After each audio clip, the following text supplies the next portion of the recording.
perfect for the alien princess with supermodel proportions. Her first morning ritual is cleansing her face with pearls. But these are no ordinary pearls. They're iridescent pearls imbued with magical power. After washing, her skin becomes sparkly, bouncy, resilient, dewy, and radiant. This is Planet Muse, with crystal waters and endless sunshine, where ocean breezes instantly refresh the senses, lifting body and spirit. The Muse people harvest pearls by the shore throughout their lives. These pearls grant more than mere immortality. That's just the beginning. Each one holds energy equivalent to 20 million tons of TNT. All while Muse remains a primitive society. They only know pearls unlock wonders when paired with this replicore. Now, Amelia steps from her palace, gazing at pearls in her palm. Selecting the most potent one, the celestial pearl. She places the celestial pearl into Replicore's mouth. Mystical runes flow across Replicore's surface. Countless identical celestial pearls materialize through its power, cascading into the sacred pool before her. Energy radiates through the pool across their entire world, nourishing nature's eternal cycle. The princess savors this blissful moment, when suddenly, unnatural phenomena blaze across the sky. Their less advanced civilization cannot comprehend the unfolding events. Starship plummets from orbit, crashing nearby. Two clearly distinct spacefaring civilizations wage war above their skies. This cosmic battle reaches their shores. The king urgently orders immediate evacuation to safety. Amelia sprints toward her father's position. Replicore lies forgotten in a corner, trembling uncontrollably, marking a scene of utter devastation. At that moment, a star-class battleship in the distance crashed directly into Muse's surface. The massive shockwave swept like a 100-meter tsunami. The king ordered his people to take shelter in the spacecraft wreckage. But just as they were closing the hatch, the door handle broke. The arriving princess was shut out. She begged her father to open the hatch, to let her in. But the king was unable to open the hatch at this moment, and could only watch as his daughter gave up resisting in the battle. Just before the shockwave struck, the princess released her inner energy, returned to the universe, crossing countless stars to find her soul guardian.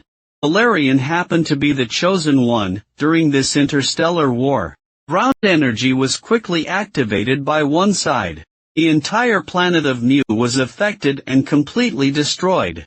In the vast universe, Mu survivors hidden in spacecraft wreckage remained. They didn't know which civilizations were fighting.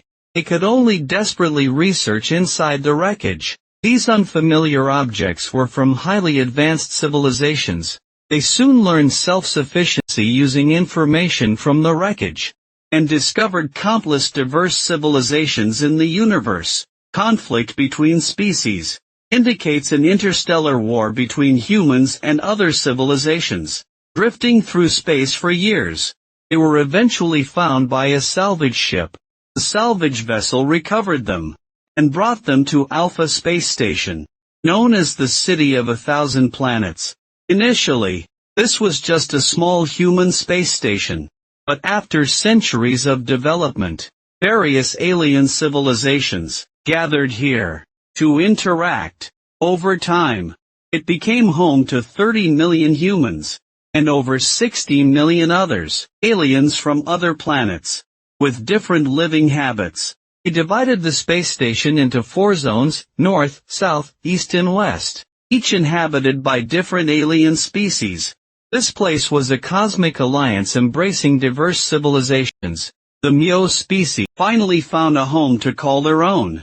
Over the years, the Myo people observed this place, and continuously acquired knowledge. Then one day, they built their own spacecraft. Now they urgently needed one thing, the replicore that could duplicate anything. Combined with their last celestial seed, they could rebuild their home. They soon discovered the replicore's whereabouts. It was at Freeland Grand Bazaar with over 1 million shops. Also many black markets and cosmic wholesale markets. Since the Grand Bazaar occupied another dimension, Special equipment was required to see and interact with its environment. So the Mio sought out the infamous crime boss in the black market. Rumor said he possessed the converter beast. Two Mio offered their last celestial seed to the Vince across from them for the converter. The price was the only remaining celestial seed. The Vince might look foolish, but he wasn't stupid. He knew with the converter, this energy-rich celestial seed could be duplicated infinitely. So he planned to double-cross them. As tensions rose between them, guns suddenly pressed against the boss's head. It was Valerian, chosen earlier by the Mule Princess. He held high-tech dimensional transfer boxes, enabling interdimensional jumps within the box, allowing only parts of the body to enter other dimensions. Meanwhile, Lorelai held another transfer box, demanding the converter be placed inside. To save himself, the boss gotta do what he says, Valerian. Before leaving he snagged the zenith pillar from the table. Could have made a clean escape, but that clueless alien creature bit him without warning. Seeing this happen, the other thief grabbed gear and rushed to help.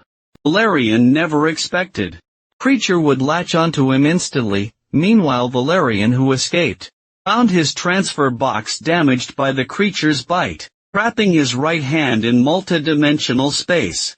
Vince's goons caught up, firing magnetic orbs that stuck to the transfer box, damaging its interior. Valerian's main body realized he was directly above a manhole cover. Using the transfer box's weight, he lowered his interdimensional form to the bottom, discovering magnetic ammo samples there. Kit stood nearby outside. So, Valerian formed a plan. He placed a magnetic round inside the child's toy gun just as Vin and his men closed in again. The kid spun around and fired. Right after, Valerian activated the transfer device, drawing every magnetic round toward it. He rode an elevator back to street level. With Lorelai's help, they repaired the transfer box, finally freeing his hand from the black market. But Vince wasn't about to swallow this injustice, so he unleashed his pet monster. Meanwhile, Valerian and his partner located their getaway team. Once inside, the vehicle activated armor plating, transforming instantly into an armored hover car. At this moment, Vince's creature burst through the wall, but the armored vehicle's firepower couldn't break through. The creature quickly caught up to them. Valerian urgently called for a shuttle. It barely escaped the creature's jaws. But this persistent pursuer wouldn't give up. It clearly didn't understand high-speed inertia. 6 pursuers fell to their deaths. Then they returned to the city of Lead. Now Lorelai could examine the legendary Replicor. It supposedly replicates hundreds of copies of what it eats. Lorelai doubted it. She fed her diamond earring to Replicor. Immediately Replicor began swelling. Then like a seahorse flicking its tail, hundreds of identical diamonds poured out from its tail. Before testing other items, Command detected anomalies at the space station's core. Elite soldiers sent there never returned. So, they convened an interstellar conference with other alien officials. But during the meeting, huge energy breached the chamber's hull. Most soldiers carried special luminescent weapons, spraying liquid membrane at completely encased targets, instantly putting them in stasis. Hiding Valerian stuffed a weird device in his mouth, but was discovered and hit, then encased by the mole. They came to capture the human commander, using anti-gravity clamps on the commander's head. They effortlessly lifted and dragged him. Valerian's team captured the converter for the commander. Unaware, Lorelai still had the converter. After they left, Valerian's mouth device activated itself. Mechanical mouse crawled out. He used a specialized needle, effortlessly cutting the seal on the water demon. Upon contact with oxygen, the water demon instantly broke free. From this we see, the people meant no harm to others. He then immediately rescued D'Artagnan. Lorelai's top priority is rescuing the commander. After locating the commander, Lorline sent the location to Valerian, following the shortest distance principle. She told Valerian to activate armor plating, charging straight toward the commander's location. After crossing multiple different zones, they found the Mayuan had escaped on their ship. Valerian also took a ship to pursue them. He tried blasting them with missiles, but their vessel separated into smaller craft. After chasing them, they entered Alpha's unpatrolled sector. Lorline lost Valerian's signal. To assist quickly, Lorline found Kendra from planet Dagus. She trades valuable intel for money. They led Lorline to a hidden location. With help from an eccentric elder, they found telepathic jellyfish. These jellyfish live on Lumos dragonbacks in the pool. Though being very careful, they woke the dragon and nearly became prey, escaping narrowly. But using the jellyfish power proves difficult. Placing the jellyfish over your head, it connects to neural pathways, showing whatever you imagine. These visions get complicated. Simply put, Lorline sees through Valerian's eyes via neural link, but only for 60 seconds. Beyond that causes permanent brain death. Finally she spotted the crucial location. She immediately headed there afterward. Indeed, she found the crashed Valerian.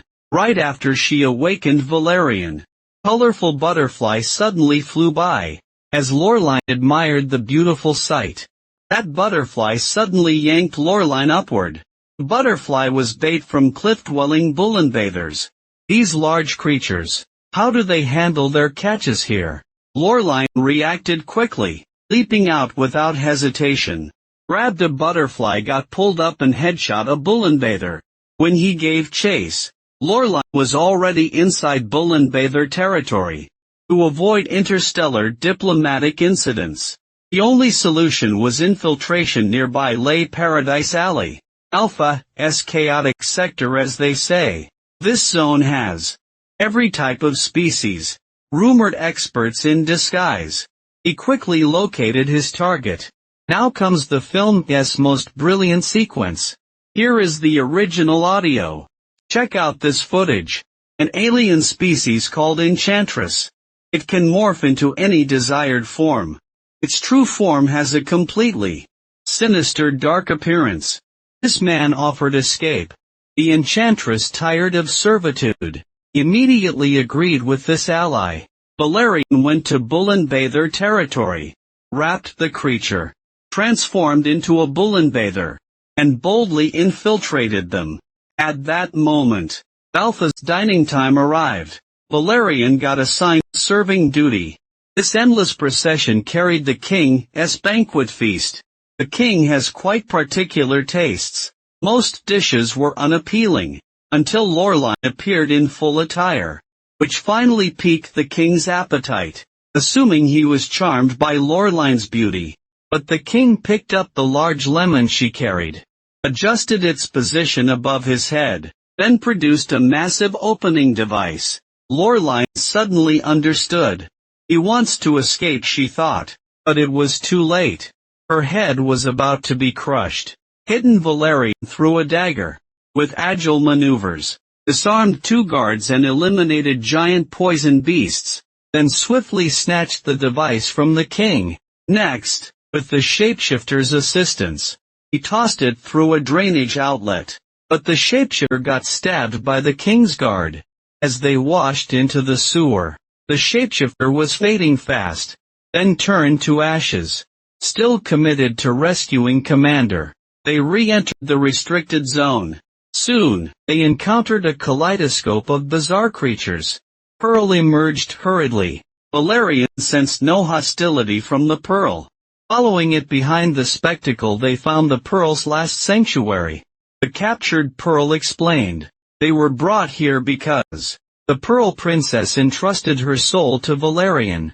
Their kind possesses a unique ability to return physical energy to the cosmos, then select a cosmic guardian for their essence. Valerian was the princess chosen one. Lorline wondered, what catastrophe destroyed the Pearl's homeworld? The king revealed, An interstellar war erupted above Pearl between humans and aliens. To secure victory, commander of the Terran Federation proceeded despite his subordinates' discovery, confirming sentient life existed on Muwa planet, violating intergalactic conventions, deploying the ultimate antimatter weapon, the annihilation missile, capable of destroying entire planets. Ultimately, it was obliterated, leaving its people near extinction. Then Commander executed the witnesses for annihilating an inhabited planet. Yet Muwa survivors reached Alpha Station through stealth and incantations. To evade Commander's genocidal pursuit, they covertly studied technology, desiring no revenge. They sought no vengeance, aiming only to rebuild their civilization with the Pearl and Converter. Prince Tony had secretly kept one Pearl. Only one Converter remained, intending to trade for the Converter. But during the heist, Valerian and Lorline took their people. Failing to convince the pair, the king confronted Commander directly. Now, Commander's past justification crumbles. He resorts to self-pity, invoking racial solidarity against them. Knowing the Converter would fight, Valerian knocked Commander out. Returning the Pearl to them, Lorline destroyed all Converters. However, Commander's reinforcements reached the bush perimeter. Along with his personal death drones, the mule remain unaware, swallowing a Pearl. The Converter's eyes glow cerulean.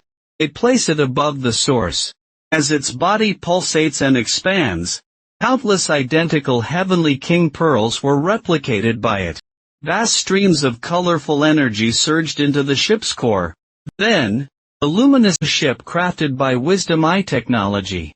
Its beams seemed ready to fill the hull. Then, the spacecraft's interior underwent a massive transformation. Mu's original landscape was perfectly reconstructed within. Everything appeared utterly real. Then, the king reclaimed Amelia's soul energy from Valerian, finding his own peace at last. As they prepared to leave for a quiet life, they learned human soldiers had surrounded them outside. Time bombs were planted too. The ship needed few more minutes to launch. Valerian decided to challenge a superior officer for commander access, but their rank was insufficient. They then woke Commander, making him confess his crimes. Unexpectedly, Commander ordered immediate extermination of all personnel. Indiscriminate attack. Every person present was to be eliminated, erasing evidence of his secret. As Loren unleashed a series of strikes, graceful drift strike, Valerian grabbed weapons to fight Dark Forge bots, buying crucial time for the Mu ship to launch. After destroying one bot, he drew enemy fire while timing his escape. Diving to safety as the Mu ship ascended, he boarded their warship, breaching the siege. Vanishing through warp space rupture, they spared Commander for vengeance, leaving him restrained for human authorities. The outcome proved satisfying. Commander was arrested for interstellar code violations.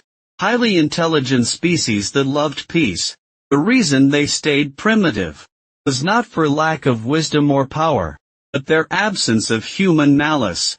Even after losing their homeworld, they never surrendered to hate or rage of their lives, instead racing to match others' knowledge and tech, then choosing to dwell far from others, avoiding all worldly conflicts. Perhaps drawn by this spirit, the man and woman followed them, leaving their own homeland